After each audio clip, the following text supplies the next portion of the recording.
हाय मैत्रिणींनो, आज पाहूया आपण खवा बेसन बर्फी एकदम सोप्या पद्धतीने।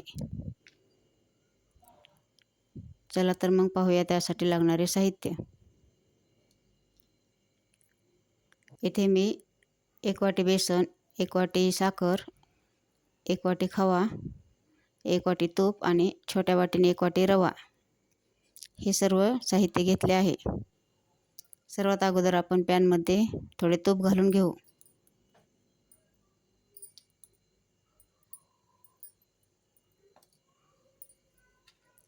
नंतर त्यामध्ये 1 वाटी रवा टाकून घ्यायचा। रवा छान असा भाजून घेऊ।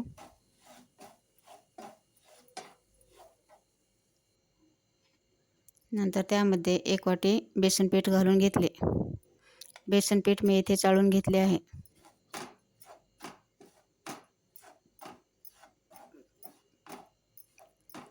बेसन पीठ व रवा छान असं लालसर होईपर्यंत भाजून घ्यायचे। बेसन पीठ छान भाजल्यास बर्फी चिकट होत नाही। नंतर त्यामध्ये थोडे तूप घातले व सतत हलवत राहून छान असे बेसन पीठ व रवा भाजून घेतला। नंतर एका पातेल्यामध्ये 1 वाटी साखर घालून अर्धी वाटी पाणी घातले व एक तारी पाक तयार करून घेतला।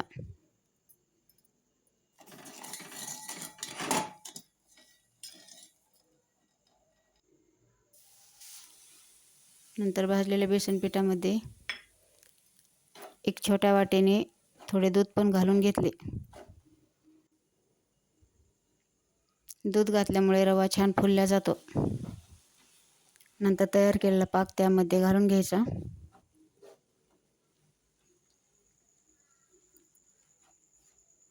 व हे सर्व छान असं मिक्स करून घ्यायचं।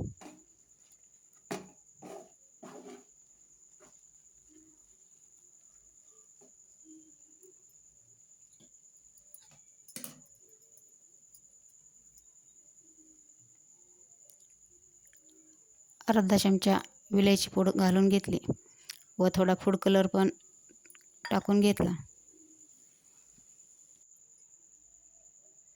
हे मिश्रण चांगलं एकसारखं हलवत राहायचं।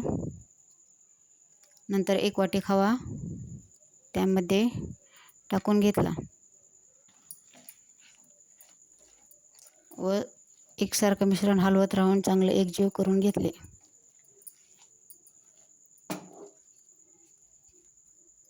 मिश्रण छान झाल्यास एकदम मस्त होते।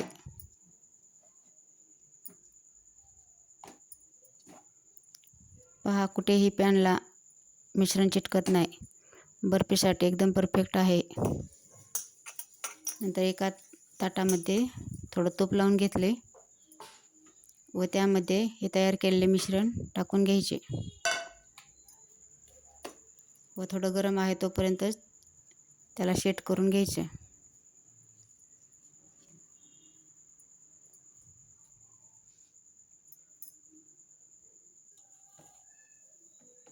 नंतर थोडासा हाताने पण एकसारखं असं प्लेन करून घेतलं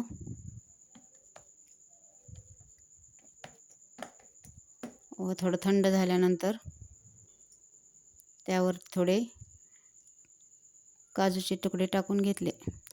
तुम्हाला हवे असतील ते ड्रायफ्रूट तुम्ही वापरू शकतात।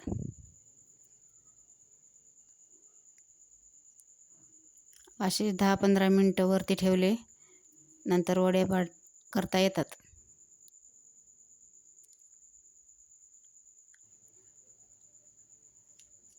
छान अशी बर्फी तयार झाली आहे। पहा, एकदम एकसारखी छान कट पण करता येते।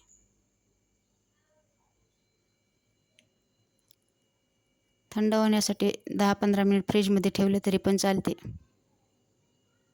बर्फी छान सेट होते। माझी ही रेसिपी कशी वाटली कमेंट करून नक्की सांगा। व्हिडिओ आवडल्यास लाईक, शेअर, सबस्क्राईब करायला विसरू नका। व्हिडिओ पाहिल्याबद्दल धन्यवाद।